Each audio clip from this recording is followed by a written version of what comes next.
What's up, folks? This is Justin from Books, Bricks, and Boards. If you're anything like me and my groups, every once in a while you get a little bit tired of the standard fantasy tropes. That's why today I'm going to be talking about one of those settings that wizards won't talk about.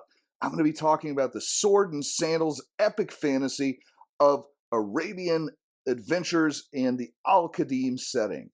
This setting is one that captured the hearts and minds of my group back in the early 90s, and I think it could do the same for yours today. So, without any further ado, let's get into it.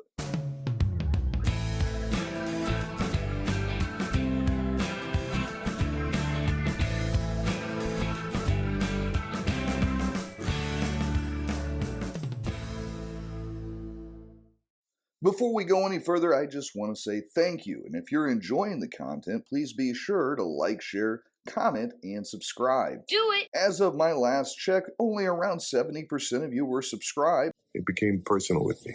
So hopefully this video is going to earn that subscription for you. He's a righteous dude. If you've already subscribed and you want to support the channel a little bit further, go check out my Discord server. It's all free. You get some free resources, and you get the greatest group of gamers on the internet. I think they're talking about us. You can talk games, play games, or even share the games that you've designed, all for free, right there on the Discord server. Link in the description. And if you want to support the channel financially, you can always use my affiliate link to Noble Knight Games to pick up one of the great games that you see today. It is so choice. The link to that is also in the description, and whatever you buy, you're getting a great game at a great price, and you're helping the channel. Win, win, win. So I got that going for me, which is nice.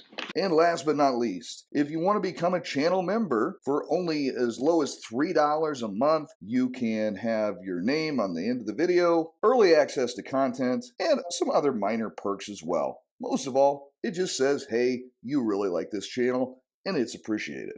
We're not worthy! With all that out of the way, on with the show. History of Al-Qadim. Al-Qadim is a setting for AD&D 2nd edition conveniently located to the far south of Faerun, providing an opportunity for existing Forgotten Realms campaigns to visit their Zakaran cousins to the south. Aside from the geographical placement, Al-Qadim is a very insulated setting as compared to most. It was all about taking the game in new directions, and as a result became very popular with the players. The continent of Zakara, where Al-Qadim takes place, is heavily inspired by 1001 Arabian Nights and the adventures of Sinbad. More Hollywood than history, it looks at tropes from Hollywood to inform its approach and largely lands at a spot that is not entirely unlike the European pastiche that defines most D&D settings, but with an Arabic focus. If the Asian pastiche of Oriental Adventures was not to your liking, you may have similar feelings here, as it takes the same approach. While it borrows the ideas of a single religion with different, sometimes strongly opposed views, in Al-Qadim that religion is polytheistic, a major change from actual Islam. The society is a caliphate, making it a single empire led by a powerful caliph, but also with smaller regional city-state powers. The culture is very open to different racial types, with goblins, orcs, ogres, and others blending into Zakaran society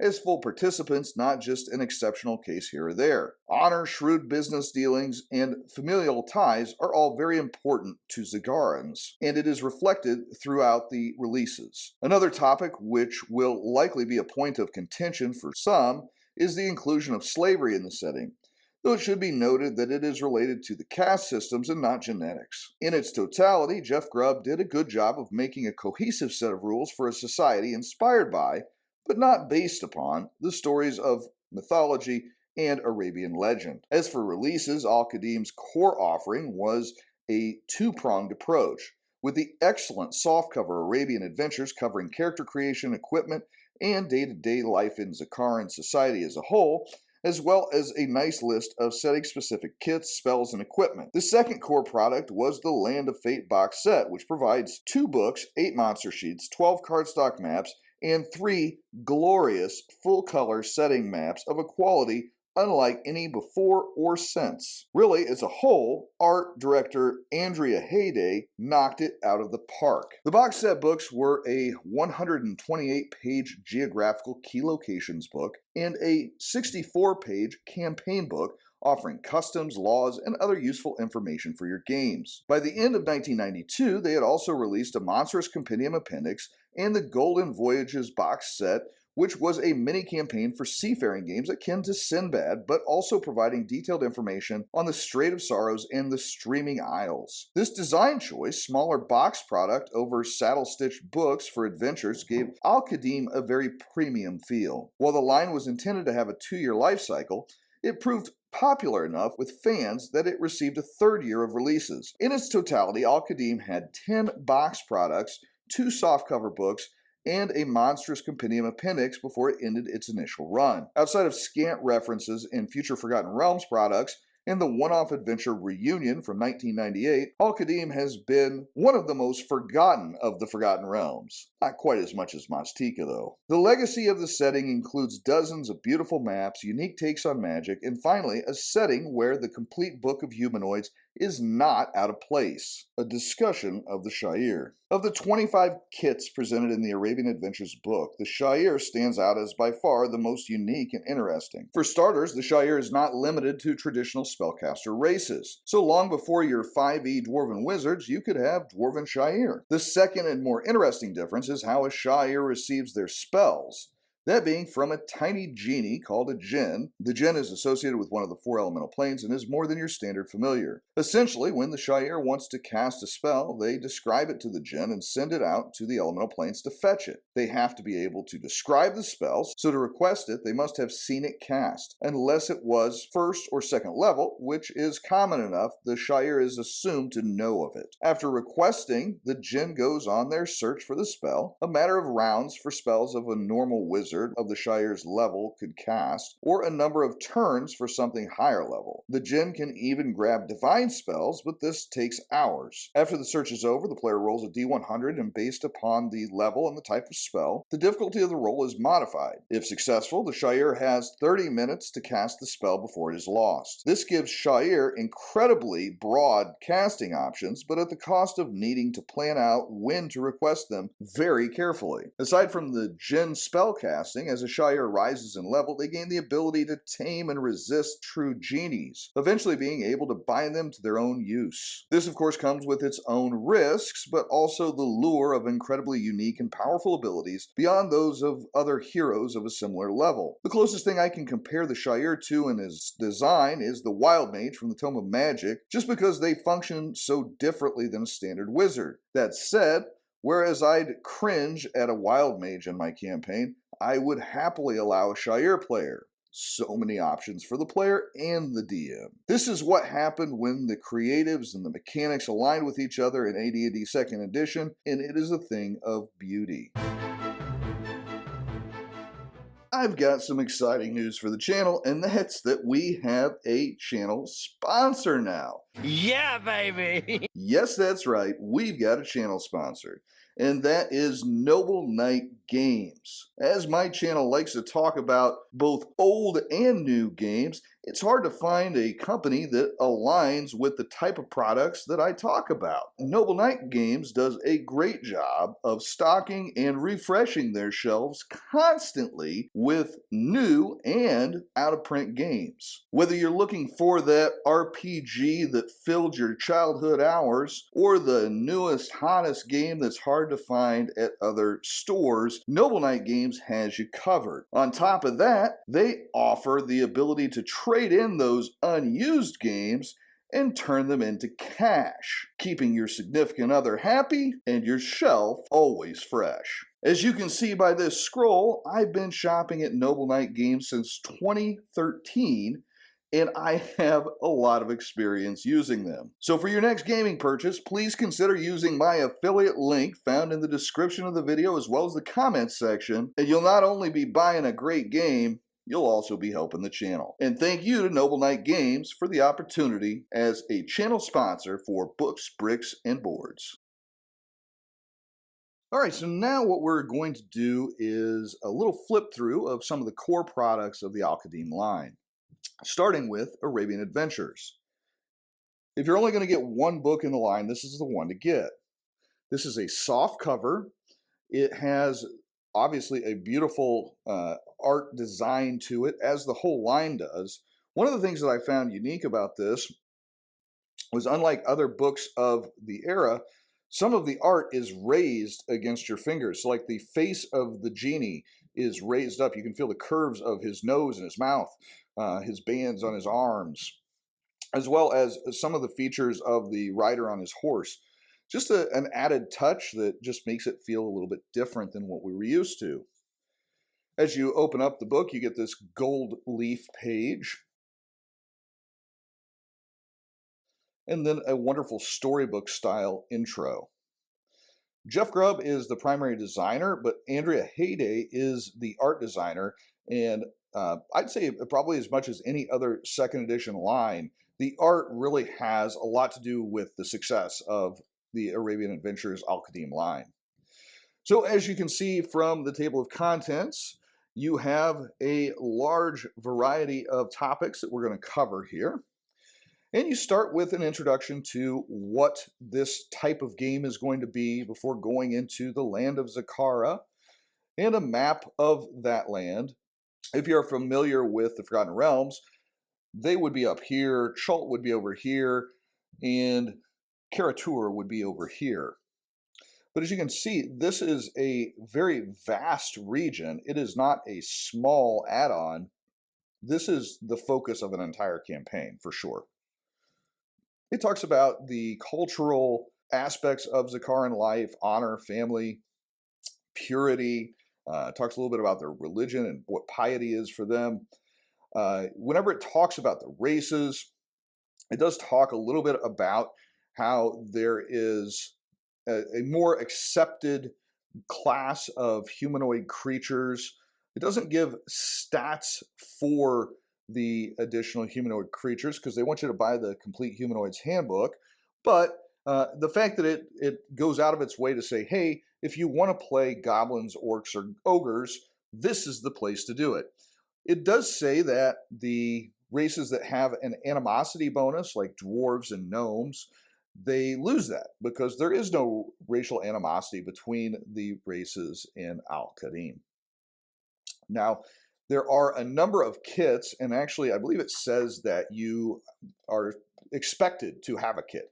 There is even a kit for each class type that would cover the outsiders. So basically a generic kit that says you're not from Al-Qadim, and that's okay. They do have a nice list of names here, but you're going to run out of those pretty quick if you're playing in a long-term Al-Qadim campaign.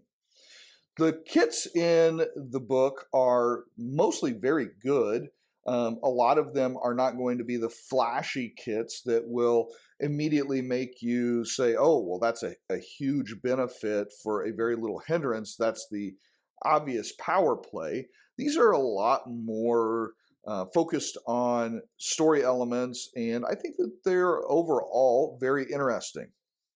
Now, there's one kit that received its own title book, and that would be the Sha'ir, and that's because Sha'ir are completely different than other casters. But all of the kits in the book cover different aspects of Zakaran society. So desert riders and slave warriors and elemental mages. There's the Ajami, that is the not Zakaran kit for wizard. You get all these great plates throughout the book. The barber. One of the cool things about the barber kit was their advantages. Or actually, I'm sorry, this is the beggar thief. The beggar thief has the advantage that they all dress alike. So if somebody steals your purse and you say, well, he was wearing a fez and a sash and he was barefoot and he had a white shirt on underneath it and maybe blue trousers. Well, they all do. And they all have the same beard and they all have the same earring, even the ones of different heights and races. And that way they can more easily get away with their dastardly deeds. There are the holiest slayer assassins, which have an entire other product related to them, a box set that goes over their organization.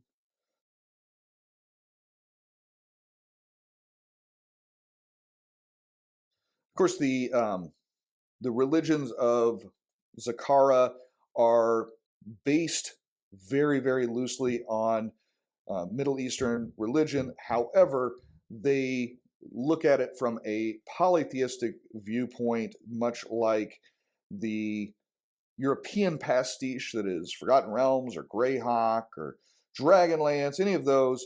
They look at taking what is essentially a Christian society and making it a polytheistic pantheon. They do a similar thing here.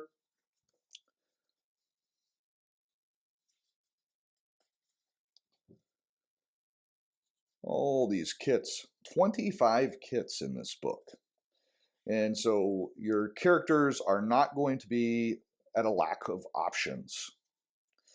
They have some new proficiencies and some adjustments to existing ones, begging being a new proficiency, genie lore, haggling, camel riding. All those things just make the setting feel a little bit different. They talk about armor in the desert, and similar to Dark Sun, it's not always the best to be covered in heavy armor whenever you're walking through a hot desert with no water in sight. They talk about the aspect of fate and how it affects everything that happens in the world of Al-Qadim. And there's a list of some different equipment, prices, services, and the new Zakaran weapons. One of the ones that I always thought was very cool as a kid was the Great Scimitar, because it is essentially the huge scimitar that Azim from the Kevin Costner Robin Hood film would use in that movie, which had came out right around the same time as this, maybe a little bit earlier. There's the Jambaya. If I pronounce that wrong, I'm sure you'll let me know. There's katars and razors. There's a cool little goblin, probably Sha'ir maybe. And then we go into the Sha'ir section itself. I'm not going to go over this in great detail because I talked a little bit about it in the history, and we're going to flip through the Sha'ir's handbook as well, so we have that to look forward to. But you can see how many pages they devoted to it in the core rulebook, so you know that they were serious about having this be a big part of their game. There are some new spells, of course. Second edition couldn't put out a book without giving you 20 or 30 new spells. A lot of these are focused on the environment of Zakara. We'll flip through here so I don't get in the frame of the shot. And there's the image that was used for the thumbnail. Of course, I know that several of you have noted that I rock the genie gear probably better than this young lady here does, but that's to be expected. That's a nice picture there.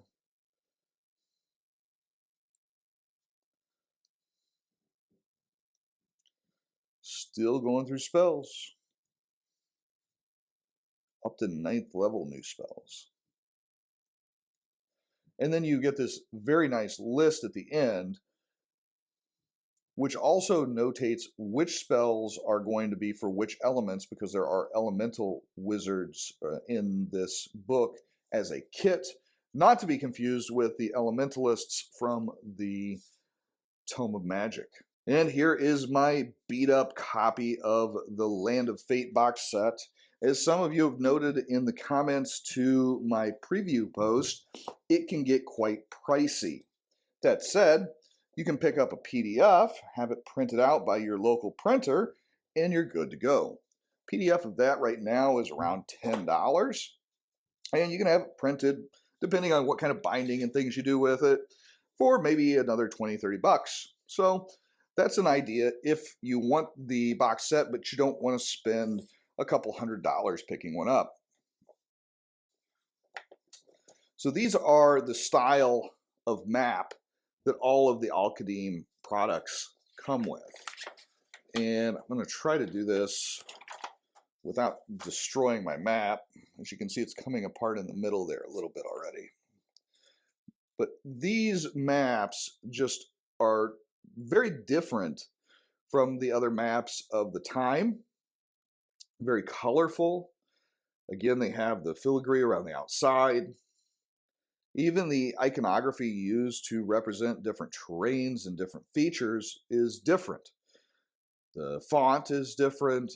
Everything about these just screams that this is not your dad's D&D. And you get several of them in the box set. That would be the only downside to having it printed as a spiral bound book like I did, is that you wouldn't get these beautiful maps as presented here, which you might be able to find just the maps on eBay potentially. Who knows? And you get the obligatory overlay that you put on the map to see how far you went for second edition maps. They didn't print the hexes on the maps anymore. And here you have the Palace of the Enlightened Throne. So this is like where the Caliph would be. And on the back of the regional book, you get the legend that tells you what all of the different iconography means on these new maps. The Adventurer's Guide to Zakara. So let's push this out of the way. Again, noted, you get the gold leaf there at the beginning. And this covers like daily life in Zakara. Not quite as exciting for a player, probably, but for a DM, this is incredible value. And I would argue that now, since a lot of people that would look at this product would not use it with second edition, I would, but a lot of people would use it in something like maybe Castles and Crusades, or the dreaded WotC game that's out, or whatever your favorite flavor of gaming is. And the great thing about that is that fluff is always compatible. So everything in this book is going to be very easy to adjust to whatever your favorite fantasy game system is. And it talks about the different societies in Zakara, different organizations, how they interact with each other. And then it goes into the pantheon and the different gods of the Zakarans. And then it talks about some of those that are no longer worshipped. And then we get into some of the specific places. So Halwa, the city of solitude. Hayal, the city of intrigue. Huzuz, the city of delight. This has its own box set. And if I was going to add another box to what I would call the core products, the City of Delights box set for Huzuz would be that. It is the capital. It is the most important city in Al-Qadim. And while you get a couple of pages on it here, having the whole box set with all of the detailed maps, very worthwhile. You get the middle city of Wasat, and the northern cities, Kudra, Kadib, Umara,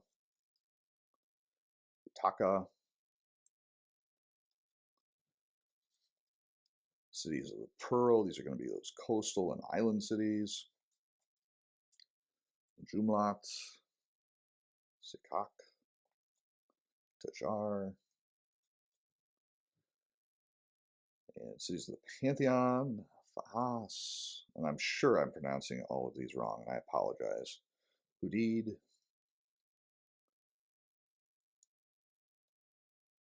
Mahaba, Talab.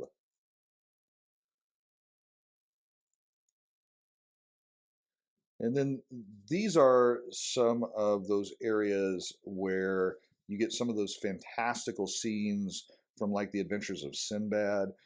In the northern regions, those mountains there is a strong focus on the unknown and the idea that it is very uncivilized and a dangerous place to go. And that kind of explains why there wasn't more cross-pollination between Forgotten Realms and Al-Qadim before Al-Qadim was created. And we've got some legends at the back, just basically stories that are somewhat based on 1001 Arabian Nights. And that is the end of the Adventurer's Guide. We got more in this box. We have Fortunes and Fates, and this is going to be DM's eyes only. You've got the nice little marker there. And so this goes more into how to run a game in Al-Qadim. And it talks about the secrets of Al-Qadim and how to implement them into your games, as well as some of the changes to how characters work in Al-Qadim versus other settings. Different follower tables for high-level characters, kind of the way that campaign level play works in Al-Qadim versus a traditional setting. The law. I love that it gets into some of the specifics of crime and punishment. And it can be fun to let your PCs feel the consequences of their actions occasionally. And that doesn't always have to be in a deadly combat, but it can be sitting in a prison cell for a while. And the Mamluks are the like the slave warriors, and they have these tattoos that kind of identify how revered they are in their grouping. And then they talk about the Holy Slayers and that organization, what happens when you rise up through that organization. So they are basically assassins, but paid by the churches. And then elemental brotherhoods.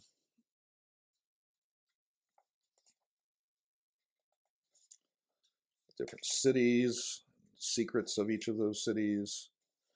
Kind of flipping through those, don't want you to see too much. Some new magical items that are specific to Al-Qadim. Kind of like the tortoise shell shield.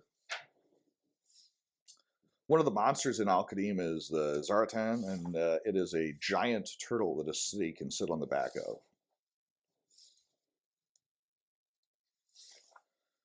And they have some tables there for those magical items. And then their shorthand for how they list characters. But wait, there's more. As was common in second edition box sets, they have a lot of these cardstock editions. So there's a map of the Gold Mosque, and then on the back, you've got all the details of the Gold Mosque. Hazuz, the City of Delights, there's that map, very tightly compacted map, kind of the Waterdeep of the South. And there is some details of the City of Delights. There's just a random oasis that you can insert into your game, and some details. The Palace of the Enlightened Throne, the Tower House, the Court of Enlightenment. These are some random houses, like a modest domed house and a small courtyard house, and then layouts of what those would look like on the inside. A traditional Zakaran market, because the merchants and the markets are such a big part of Zakaran society. The Albadians are like the desert traders, and so this is kind of what they would have on them. And this is an Albadian tent. and some different looks for characters and NPCs. And more random buildings that you can insert into your game. And that is the Land of Fate box set. So this is going to be the only print-on-demand offering that I talk about today. So I had the original appendix. I bought several books from an old friend of mine that we used to play this setting with. And he had the appendix and it was in perfect condition. However, I have never liked the appendix format. I don't like the loose pages. I don't like that the holes get ripped very easily. And I don't like that they can be lost if you don't put them in a binder. So it wasn't a good solution for me. So while I had that, I went ahead and bought the PDF from DriveThruRPG. You can get it right now for $5. And I had a local printer print this for me and bind it with the coil binding. And I liked it so much, I ended up selling the original because this is the only one I would use now because I don't worry about it getting damaged and it is just more practical at the table. So I actually bought Monstrous Appendixes for several of the settings of 2nd edition and had them done the same way because this is the format for me.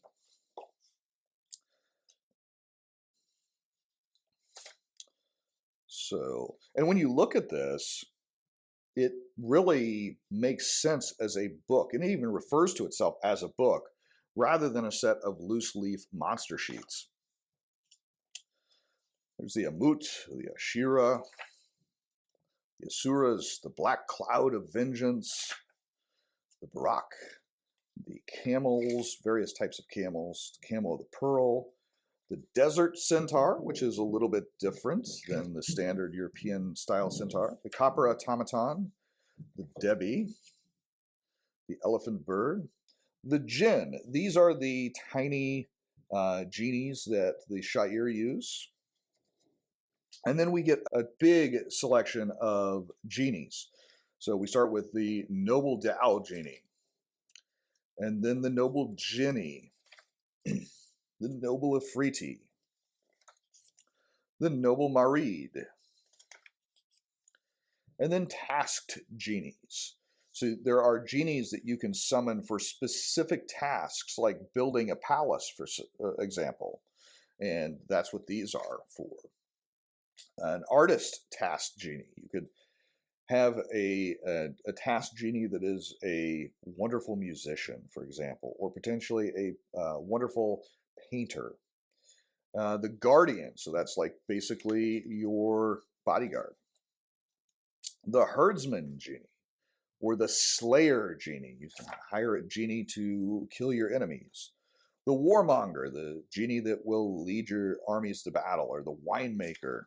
And then we have the ghost mount, great ghouls, the Zakaran desert giants. Those are huge. Jungle giants, reef giants for the islands. The Hama, which is like a big owl. The Hiwe, which is a snake. The living idol. New lycanthropes, the were-hyena and the were-lion. The Markeen, which is like a doppelganger. The Makshi. Mason wasp. The Nasnas. The Pahari. The Ram. And again, sure I'm pronouncing some of these wrong, and I'm sure you'll let me know about it in the comments section. The Sabu Lords, not to be confused with the ECW wrestler, Sakina. The Serpent Lord, Winged Serpents, Silats, Simurgs, Stone Maidens, Vishap, the Zaratan. This was my favorite. 51 to 70 hit dice, and it has an island on its back. Sometimes those islands develop societies that live on them. The Zaratan sleeps for inordinate amounts of time, maybe even 100 years, so you don't know that you're on a living thing.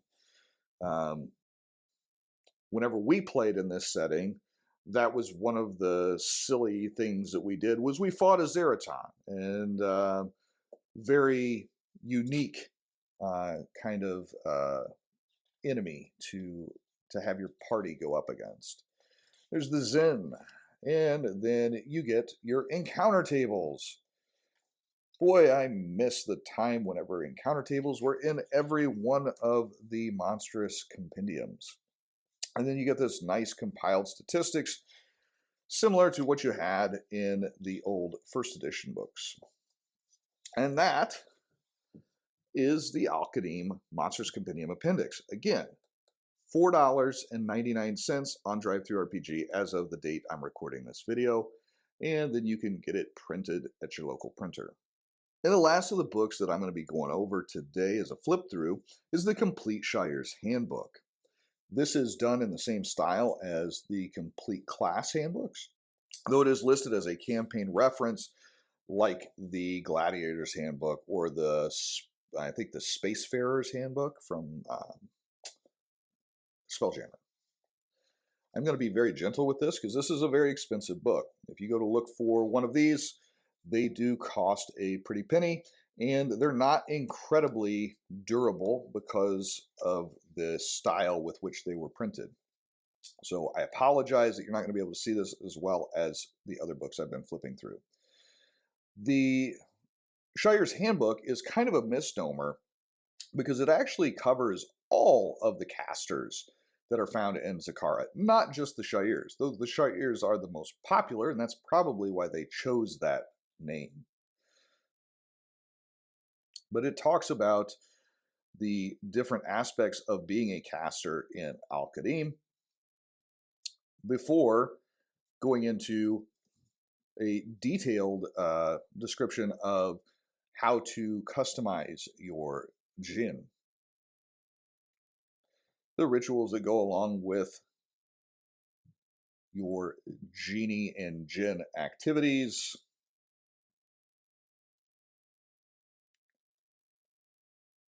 and then we get into the wizard kits. So the wizard kits are going to cover some different tropes that were not in the Arabian Adventures book.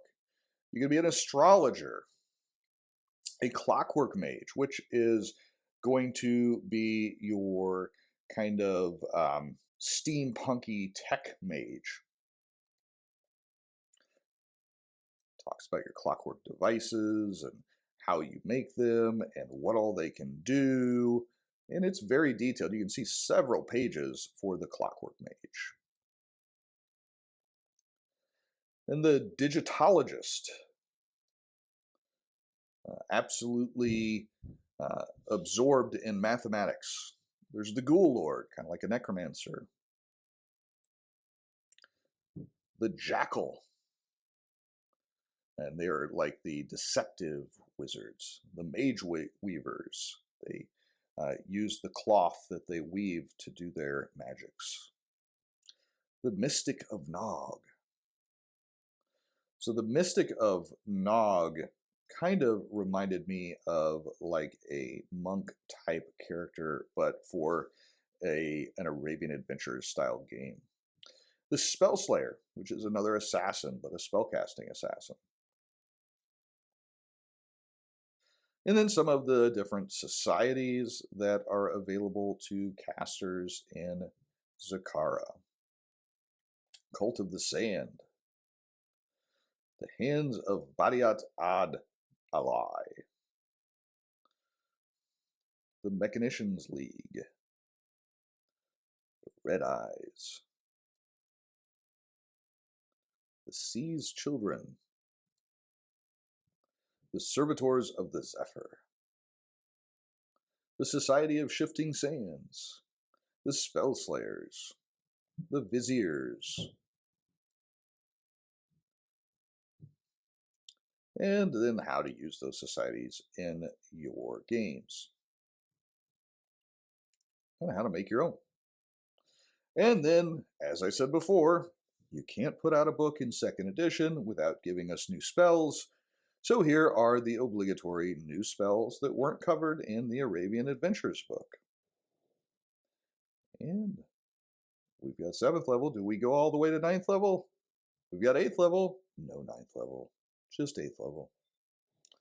And we get some new non-weapon proficiencies, clockwork creation, numeracy, numerology, sorceress dueling, tattooing, undead knowledge,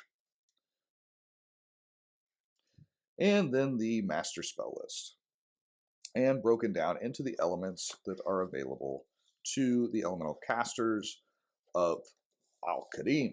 And that is the Sha'ir's Handbook.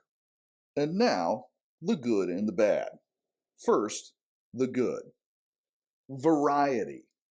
With 25 kits in the core book, plus the opening of the full humanoid handbook races, the world of Al-Qadim really appreciates a wide variety of characters being inserted into it. This is encouraged in a way that it is often discouraged in other campaign settings, and I'm here for it. I love the idea of having a wondrous variety of different character types in my game, and that is what you have here. Number 2, the art. As I hope I have done justice to while showing you the books, the art in these books is incredible. The layout is very much in theme with the world, the font styles, the filigree, the art pieces selected. Everything about that aspect of this line is perfect. The maps, oh man, they are beautiful, hand-drawn maps and very colorful and evocative of the setting. This is an absolute 10 of 10. If I was going to place this against any other setting as far as art goes, closest thing would be Dark Sun. I love the Brahm art in Dark Sun, but it does not fully embrace the art throughout the entire layout the way that Al-Qadim does. I think Al-Qadim just does it a little bit better. Not hating on Dark Sun. I give it a 9 out of 10 in this area, but Al-Qadim, 10 out of 10. Number 3, well supported. As I said in the history, this was going to be a sunset setting where they knew they were going to have 2 years of products and then they were going to be done. But it was so overwhelmingly popular that they added a 3rd year and they didn't fall off in quality. So you can get a number of different smaller box products for this. You've got the Shire's Handbook, you've got the Land of Fate box set, you've got the core Arabian Adventures book, you've got the Monstrous Compendium Appendix. There is a lot going on in Al-Qadim. You could just have the Al-Qadim setting as your primary setting for decades, and you would never explore all of it, and you would never find an area that didn't have something worth looking at. And now the bad. Number 1, the cost. As I mentioned earlier, some of these box sets and the Shire's Handbook can get incredibly expensive. Going north of $100, sometimes even $200 for a good copy of some of these box sets. That is quite pricey. That said, you can go on DriveThruRPG, like I mentioned earlier. You can buy things like the Arabian Adventures book and have it printed. You can buy the Monstrous Compendium and have it printed. You can buy even the Land of Fate box set and have it printed. You can do this for much less than the hundreds of dollars that the secondary market is fetching for these books. But if you want the originals, it's going to cost you. Number 2, unfamiliar. One of the things with any setting that isn't your standard fare European pastiche fantasy setting, it's going to be a sell to a lot of your players. Anytime you have to have them try something new, they are going to have some resistance quite often. And Arabian Adventures will probably have some of that. Like, why do we need to go here? Why can't we just go back to Greyhawk again? Or why can't we just go play in Waterdeep again? Well, you could, but this offers something completely new. So you're going to have that. You're going to also have, during play, The unfamiliarity of the player can interfere with the actions of the character. So whenever I was going through the Land of Fate box set, I talked about the laws and customs. You don't want to punish your players for them not knowing what their characters would know. So you want to make sure to make it very clear how things work in Zakara before you implement consequences from bad action according to Zakaran custom. Number 3, difficult subjects. Anytime that you explore a setting which is loosely based on any real world culture or customs, which is going to be any setting, you're going to have some folks that are unhappy with that. You're going to have folks that feel uncomfortable with that. Some of the subject matter in this is going to cause possibly some conflict at your table. If it is, I would say it's not worth it at your table. But if you have a group that is open-minded and interested in exploring a new setting that has a different feel to it than what you're used to, then this is a great one to check out. But it's not worth losing a friendship over. Look at those absolute legends. Keith, Simone, Dangar the Mighty, Joke, Blue Rose Lion, Agile Monk, Bjorn, and Mike the Hammer. Special thanks to Pralinor, Acine Dean, Steve Grodzicki, Spinning Toehold, Neuromancer, and Simon Templar. Summary. As a kid, one Christmas, a buddy of mine got the entire line of Al-Qadim products as a present from his parents. As I was lucky to get a single game-related present, I always thought that was incredible. Truthfully, being completely honest, there has always been some jealousy of that gift that has made this setting all the more appealing and intriguing to me. But that being said, we did spend a huge amount of time playing in Zakara as well, fighting giant turtles the size of cities and making unwise deals with genies that always came back to haunt us. Al-Qadim, for many reasons, is one of those settings that would never be released today, but because it was, it expanded our gaming horizons beyond the knights and castles of fantasy Europe and into the sand, scimitar, and sandals of Al-Qadim. If you haven't checked this one out, you should, as it is a magic carpet ride that you should not miss out on. Until next time, this has been Justin from Books, Bricks, and Boards. Good gaming, and God bless.